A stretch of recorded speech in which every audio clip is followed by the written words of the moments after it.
Hello to all dear friends. I hope you are doing well. Welcome to Booktrekker. If you enjoy books like I do, be sure to watch this video. In this video, we are going to listen to praise for the compound effect.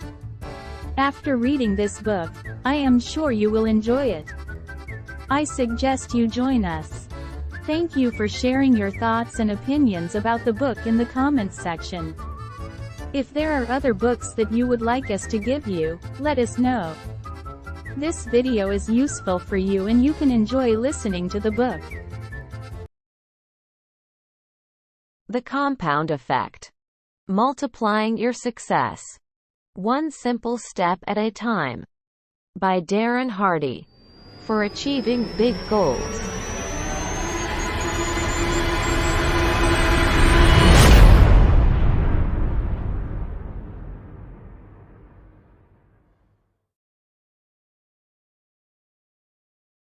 Chapter 6. Acceleration. When I lived in La Jolla, California, for exercise and a test of will, I would regularly my bike 2 miles straight up Mount Soledad. There are very few things you can do voluntarily that cause more pain and suffering than riding a bike up a steep mountain without stopping. There is a point at which you hit the wall and come face to face with your true inner character. Suddenly, all the projections and ideas you had about yourself are stripped away and you're left with the naked truth. Your mind starts inventing all sorts of convenient alibis on why it's okay to stop. It is then when you're faced with one of life's greatest questions. Do you push through the pain and continue on? Or will you crack like a walnut and give up? Lance Armstrong was the Success cover feature in June 2009. I remember watching Lance during his first Tour de France victory. The Tour had entered the grueling mountain stages of the race. The other riders dismissed Lance, because he had never been a renowned climber. During the third mountain ascent through freezing rains, mist, and then hail, Lance got separated from his team. He was left fighting the top climbers in the world, alone. On the final ascent, 18 miles straight up into Sestriere, after 5.5 hours climbing mountains, every rider was suffering. Each needed to search the depths of his stamina and self-definition. Could they endure? It became a test of who could best survive the hardships and find the strength to keep going. Who would crack and who wouldn't? With 5 miles to go, Lance was 32 seconds behind the leaders, an eternity while climbing a mountain on a bike. During a curve, Lance stood up and surged ahead until he caught the 2 leaders, both established world-class climbers. Having expended almost everything he had in him, Lance then launched an attack and gained several lengths on the leaders. He later said in his book It's Not About the Bike, My Journey Back to Life, Putnam, 2000, when you open a gap and your competitors don't respond, it tells you something. They're hurting. And when they're hurting, that is when you take them. Completely exhausted, struggling to breathe, his legs and arms burning with fatigue, Lance kept pounding the pedals. Some tried, but no one could catch him, they just didn't have it in them. At the finish line, with fists pumping in the air, the unexpected contender won the stage race and ultimately the Tour de France. In this chapter I want to talk to you about those moments of truth and how the compound effect can help you break through to new and greater levels of success, faster than you imagined possible. When you've prepared, practiced, studied, and consistently put in the required effort, sooner or later you'll be presented with your own moment of truth. In that moment, you will define who you are and who you are becoming. It is in those moments where growth and improvement live, when we either step forward or shrink back, when we climb to the top of the podium and seize the medal or we continue to applaud sullenly from the crowd for others' victories. We'll also look at how you can consistently deliver more than people expect, compounding your good fortune even further. Moments of truth. There is a point in every race when a rider encounters his real opponent and understands that it's himself, writes Lance in his autobiography. In my most painful moments on the bike, I am at my most curious, and I wonder each and every time how I will respond. Will I discover my innermost weakness, or will I seek out my innermost strength? When I was in real estate, I hit the wall several times a day. While driving to an expired listing property, after just getting pummeled by the last prospect, I'd start conjuring up all sorts of excuses to skip the sales call and head back to the office. While out canvassing a neighborhood, dogs would snarl at me or it looked like it might start to rain. I'd be in the midst of money time, 5 to 9 p.m., cold calling, and frequently get chewed out for interrupting someone's dinner or favorite TV show. I was sure I needed to take a break to go to the bathroom or get a glass of water. But instead of quitting, every time I hit one of those mental and emotional walls, I recognized that my competitors were facing the same challenges. I knew this was another moment. That, if I kept going, I would be strides ahead of them. These were the defining moments of success and progress. It wasn't difficult, painful, or challenging when I was just running with the herd, just keeping up, but not really getting ahead. It's not getting to the wall that counts. It's what you do after you hit it. Lou Holtz, the famous football coach, knew it was what you did after you did your best that created victories. In one game his team was down 42-0 at halftime. During the halftime break, Lou showed his team a dramatic highlight reel of second efforts to block, tackle, and recover the ball. He then told the players that they were not on his team because they could give their all on every play. Every player on every team does that. He said they were on his team because of their ability to make that critical extra effort on each play. It's the extra effort after you have done your best that is the difference maker. His team went on to win the game in the second half. That is how you win. Muhammad Ali was one of the greatest fighters of all time, not only because of his speed and agility, but also because of his strategy. On October 30, 1974, Ali regained his heavyweight championship, besting George Foreman in one of the biggest upsets in boxing history in the Rumble in the Jungle. Almost no one, not even Ali's longtime supporter Howard Cosell, believed the former champion had a chance of winning. Both Joe Frazier and Ken Norton had beaten Ali previously, and George Foreman had knocked both of them out in only the second round. Ali's strategy? To take advantage of the younger champion's weakness, his lack of staying power. Ali knew if he could get Foreman to his wall, he could then take the advantage. This is when Ali came up with the tactic later termed rope-a-dope. Ali would lean on the ropes, shielding his face, while Foreman threw hundreds of punches over 7 rounds. By the 8th round, Foreman was exhausted. He was at his wall. It was then that Ali dropped Foreman with a combination at center ring. Hitting the wall isn't an obstacle. It's an opportunity. During Lance Armstrong's second attempt at winning the Tour de France, it was once again time to head into the mountains. The first big climb would be where Lance had experienced a devastating crash earlier that same year, giving him a concussion and breaking his 7th lumbar vertebra during a wet day in the spring. Now it was raining yet again. Instead of being concerned or hesitant, he said, "This is perfect attacking weather, mainly because I know the others don't like it. I believe that nobody in the world is better at suffering. It's a good day for me." He was right. Lance brought home his second victory. When conditions are great, things are easy. There aren't any distractions. No one is interrupting, temptations aren't luring, and nothing is disturbing your stride. That too is when most everyone else does great. It's not until situations are difficult, when problems come up and temptation is great, that you get to prove your worthiness for progress. As Jim Rohn would say, don't wish it were easier. Wish you were better. When you hit the wall in your disciplines, routines, rhythms, and consistency, realize that's when you are separating yourself from your old self, scaling that wall, and finding your new powerful, triumphant, and victorious self. Multiplying your results. I have an exciting opportunity for you. We've talked about how the simple disciplines and behaviors will compound over time, delivering amazingly powerful results for you. What if you could speed up the process and multiply your results? Would you be interested? I want to show you how just a little bit more effort can add exponentially to your outcomes. Let's say you're weight training and your program calls for you to do 12 repetitions of a certain weight. Now, if you do the 12, you're fulfilling the expectation of your program. Great job! Stay consistent, and ultimately, you will see this discipline compound into powerful results for you. Yet, if you get to 12, even if you've hit your max, and you push out another 3 to 5 reps, your impact on that set will be multiplied several times. You won't just add a few reps to the aggregate of your workout.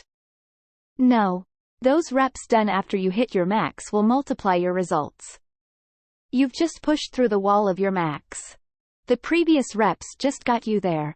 The real growth happens with what you do after you're at the wall. Arnold Schwarzenegger made famous a weight training method called the cheating principle. Arnold was a stickler for perfect technique. He contended that once you reached your maximum number of lifts in perfect form, adjusting your wrists or leaning back to recruit other muscles to assist the working muscles, cheating a little, would allow you to do 5 or 6 more reps, which would significantly improve the results of that set. You can also achieve this by having a workout partner who assists the last few reps you couldn't have done on your own. If you're a runner, you know the experience. You get to the goal you set for yourself that day, and you're feeling the burn. You're at your wall, but you go a little farther, a little longer. This, little longer, is really a massive expansion of your limits. You have multiplied the results of that single run. Take the magic penny we talked about in Chapter 1, the one that doubles in value each day, showing you the result of small compounded actions. If you just doubled that penny one extra time per week during those same 31 days, the compounded penny would result in $171 million instead of $10 million. Again, just extra effort in 4 days and the result was many times greater. That is how the math of doing just a little bit more than expected works. Viewing yourself as your toughest competitor is one of the best ways to multiply your results. Go above and beyond when you hit the wall. Another way to multiply your results is pushing past what other people expect of you. Doing more than enough. Beat the expectations. Oprah is famous for using this principle, blasting beyond anyone's expectations with her generosity and ability to live and work in a big way. Do you remember how she launched her 19th season in September 2004? When it comes to Oprah, we know to expect some fanfare. But she blew everyone away. That season opener was all the media or anyone else talked about for days afterward. Let's go back in time for a minute. The audience members were selected because their friends and family members had written in saying each of them desperately needed a new car. Oprah opened the show by calling 11 people to the stage. She gave every one of them a car, a 2005 Pontiac G6. Then the real surprise. She surpassed everyone's expectations when she distributed gift boxes to the rest of the audience, saying one of the boxes contained a key to the 12th car. But when the audience members opened their boxes, every one of them had a set of keys. She screamed, "Everybody gets a car. Everybody gets a car." While this might be her most famous example, Oprah continues to go beyond our expectations in most everything she does. In other segments, Oprah surprised a 20-year-old girl who had spent years in foster care and homeless shelters with a 4-year college scholarship, a makeover and $10,000 in clothes. And she gave a family with 8 foster children who were going to be kicked out of their house $130,000 to pay for and repair their home. Now you might be saying, yeah, but she's Oprah, of course she can do those things. But the truth is there are plenty of others in Oprah's position, with the finances and the fame, who could do those things, but never venture into the realm of extraordinary. Oprah does. That's what makes her Oprah. Take a lesson from her. You can do more than expected in every aspect of your life. When it was time to propose to my wife, Georgia, I could have done what was expected and met with her father to ask for his daughter's hand in marriage. Instead, I decided to pay great respect to her father by preparing my speech in Portuguese. I got Georgia's sister to translate what I wanted to say. He understood English well enough, but wasn't entirely comfortable with it. All the way up to Los Angeles from San Diego, I rehearsed the words. I walked through the door carrying flowers and treats and asked her dad to join us in the living room. I then delivered my memorized speech. Thankfully, he said, yes. But I didn't stop there. On the way back, and over the next couple of days, I called each one of her 5 brothers and also asked for their blessing to join the family. Some were easy to convince, others proceeded to have me earn it. The point is, she told me later that one of the most special aspects about how I proposed was how I had honored her dad and how I had called every one of her brothers, and had her sister teach me Portuguese. That made the act extra special. The result of that extra effort paid off exponentially. Stuart Johnson owns the parent company to Success, Video Plus LP. Stuart put a lot of money and a 22-year reputation on the line when he decided to acquire Success Magazine, Success.com and the other properties of Success Media. During one of the most challenging economies in recent history, and as print publishing was being seen as unfavorable, the move in itself was bold and audacious, but then he did even more than could be expected. While the new business enterprise was still finding its legs, translation, still operating in the red, and his primary business was taking a couple steps backward like the rest of the world during the economic tsunami of 2008 and 2009, Stuart launched a nonprofit foundation dedicated to kids. If he was going to make a commitment to helping teach the fundamentals of personal development to the world, he wanted to be especially sure that information would reach teenagers, so he launched the Success Foundation. He had the fundamental principles of personal achievement compiled into a book called Success for Teens and is distributing it for free through responsible partners and nonprofit organizations to help nurture young minds. Stuart personally funded the administration and management of the Success Foundation, and for the first year, with the help of a few good friends, he funded the distribution of more than 1 million books. Today, that number is far greater and growing. Now, Stuart was already in for a heavy investment and big risk without the burdens of funding the new foundation. But the additional contribution and dedication to the foundation multiplied the statement of his commitment several-fold to potential partners, the press, his peers, and his own staff. He was doing far more than expected, and it spoke volumes. Where in life can you do more than expected when you hit the wall? Or where can you go for, wow? It doesn't take a lot more effort, but the little extra multiplies your results many times over. Whether you're making calls, serving customers, recognizing your team, acknowledging your spouse, going for a run, bench pressing, planning a date night, sharing time with your kids, whatever. What's the little extra you can do that exceeds expectations and accelerates your results? Do the unexpected. I'm a contrarian by nature, I know. Tell me what everyone else does. What's the consensus and what's popular, and I will typically do the opposite. If everyone is zigging, I'm gonna zag. To me, what's popular is average, it's what's common. Common things deliver common results. The most popular restaurant is McDonald's. The most popular drink is Coca-Cola.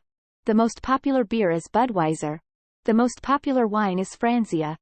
Yeah, the stuff that comes in a box. Consume those popular things, and you'll be part of the common, average pack. But that's ordinary.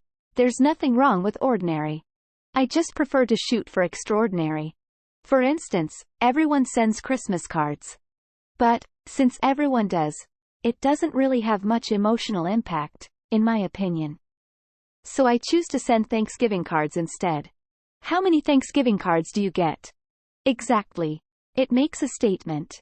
And instead of bulk-printed, computer-generated, best wishes cards, I handwrite personal sentiments expressing how grateful I am for my relationship with that person and what he or she means to me. Same effort, but a much greater impact. Richard Branson built his career on doing the unexpected. I love to watch him launch a new company. Each stunt is bolder, scarier, and more unexpected than the last. Whether it's flying a hot air balloon around the globe or driving a tank down Fifth Avenue in New York to introduce Virgin Cola to the United States, Richard always delivers the unexpected. He could get by with the expected press release, a press conference or two, and some swanky party, and call it a day, but instead he goes for the astonishing. He probably spends as much as, and sometimes even less than, other companies do to launch a product. He just does it in unexpected style. The wow factor makes a statement and multiplies the impact of his efforts. More often than not, the extra effort doesn't cost that much more money or energy. When I was selling real estate, everyone else would call on expired listings when they came up. Instead, I got in my car and showed up on their doorstep and hand-delivered a "sold" sign. "Take this," I'd say when they'd open the door. "You'll need it if you hire me to take over this listing." For the price it took to keep my gas tank full, I immediately and exponentially increased my chance of getting the listing. Recently, Alex, a friend of mine, was up for a big job. He lives in California and the job was in Boston. He was one of a final 12 candidates. They were going to interview local candidates in person and those out of the area via video conferencing. He called me, asking if I knew how to facilitate a web camera video conference. "How badly do you want this job?" I asked him. "It's my dream job," Alex told me. "It's everything I've spent 45 years preparing to do. Then get on a plane and show up in person." I said. "No need," Alex said. "They're flying in the final 3 for a last interview." "Listen," I told him. "If you want to be in that final 3, you should separate yourself by doing the unexpected. Fly across the country on a moment's notice and show up in person. That's how you make a statement. If I set my sights on something, I'm going to ensure success by going all in and all out." I launch what I call shock and awe campaigns. During this same job hunt, I suggested Alex pull out all the stops, attack from every possible front, and do it relentlessly. Research all the decision makers, I told him. Find out their interests, hobbies, kids' hobbies, spouses' hobbies, neighbors' hobbies, etc. Send them books, articles, gifts, and other resources that you think they might like. Is this over the top? Heck yes. That's the point. They'll know you're trying to butter them up, but they'll appreciate your gumption and creativity. You'll certainly get their attention and most likely, their respect. Then I continued. Research all the people in the organization. Take that list and run it by your entire network to see if they know anyone who might know someone in this organization. Search every name against your LinkedIn database. Find a few people to connect with. Talk with them and ask them to put in a good word for you. Send them gifts, notes, and other things, and ask them to hand-deliver these things to the decision makers. Phone, email, fax, text, tweet, Facebook, etc. them during the process. Could this be overly aggressive? Heck, yes. But I have found that you may lose 1 out of 5 for being too aggressive, but you get the other 4. By the way, Alex did not take my advice, and he did not get the job. He didn't even get to be in the final 3. I can unequivocally say he was a far better choice than the person the organization hired, but Alex failed to make an impression, and it cost him his dream job. I'm on the board of a company that needed a congressman to sign off on a piece of legislation that affected whether this company could move forward on an important project. This guy wasn't budging, not because of the actual issue, but because of political axe he was grinding against others who publicly favored the issue. Instead of making any more futile appeals to sway him, I suggested we go above his head and talk to his boss, his wife. We went through our network until one person led us to someone who was friends with his wife. We then waited for her outside following a church service she attended, and had her friend introduce us. We explained our important case and cause, which was to build an after-school facility in an impoverished neighborhood that would affect the lives of hundreds of children if her husband would support it. Needless to say, he signed on by Tuesday that following week and the company got its project.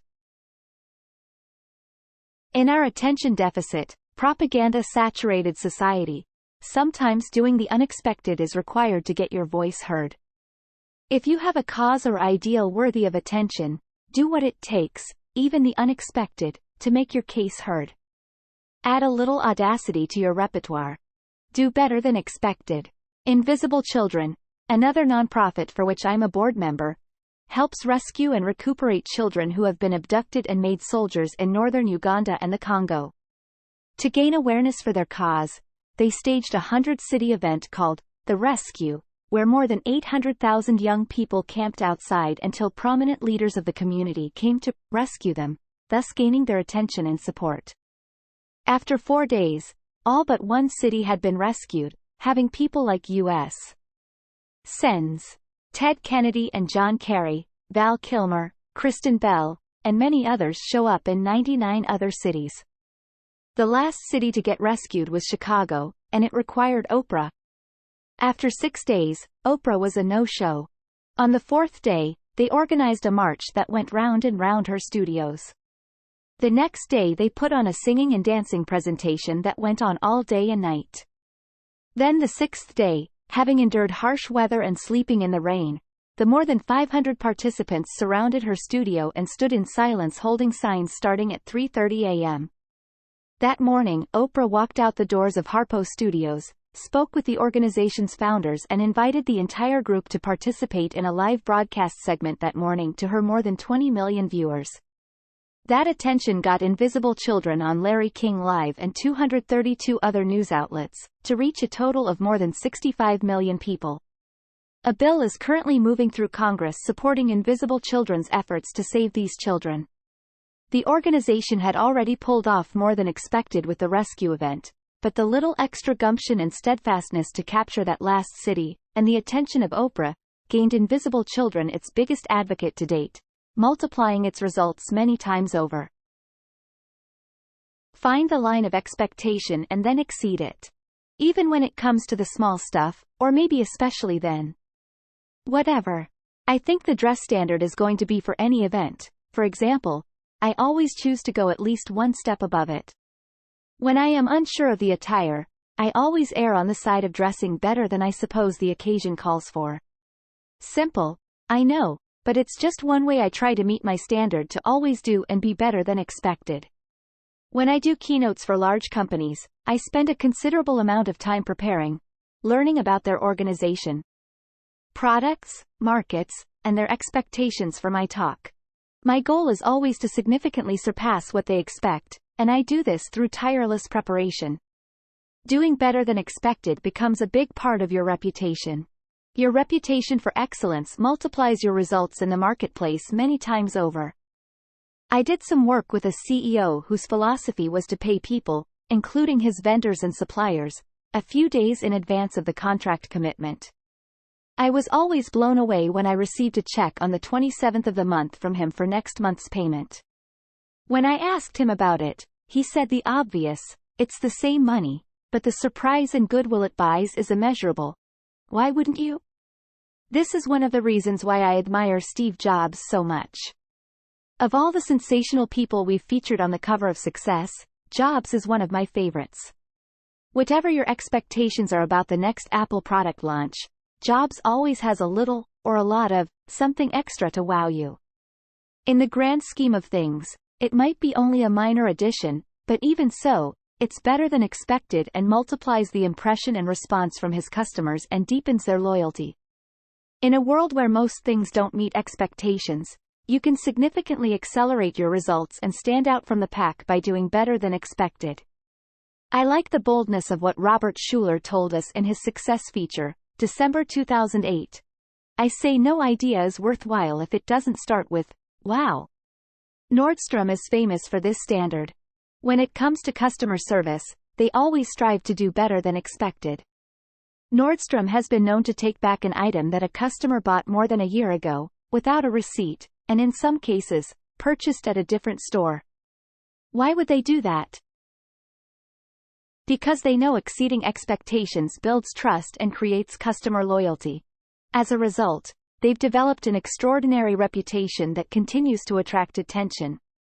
After all, I'm reminding you of it here. The multiplier keeps growing.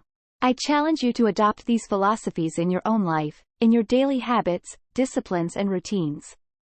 Giving a little more time, energy, or thought to your efforts won't just improve your results. It will multiply them. It takes very little extra to be extraordinary. In all areas of your life, look for the multiplier opportunities where you can go a little further, push yourself a little harder, last a little longer, prepare a little better, and deliver a little bit more. Where can you do better and more than expected? When can you do the totally unexpected? Find as many opportunities for wow, and the level and speed of your accomplishments will astonish you, and everyone else around you. Put the compound effect to work for you. Summary action steps. 1. Identify the influence the input of media and information is having on your life. Determine what input you need to protect your glass, mind, from and how you are going to keep your glass, mind, regularly flushed with positive, uplifting, and supportive input. 2. Evaluate your current associations. Who might you need to further limit your association? Who might you need to completely dissociate from? Strategize ways you will expand your associations. 3. Pick a peak performance partner. Decide when, how regularly, and what you will hold each other accountable to, and what ideas you will expect the other to bring to each conversation. 4. Identify the 3 areas of your life you are most focused on improving. Find and engage a mentor in each of those areas. Your mentors could be people who have accomplished what you wish to and with whom you have brief conversations, or they could be experts who have written down their ideas in books or recorded their ideas on CDs. 5. When do you hit your moments of truth? E.g., making prospecting calls, exercising, communicating with your spouse or kids. Identify so you know when to push through to find new growth and where you can separate yourself from others and your old self. 6. Find 3 areas in your life where you do extra, e.g., weightlifting reps, calls, recognition, sentiments of appreciation, etc. 7. Identify 3 areas in your life where you can beat the expectations. Where and how can you create wow moments? 8. Identify 3 ways you can do the unexpected. Where can you differentiate from what is common, normal, or expected?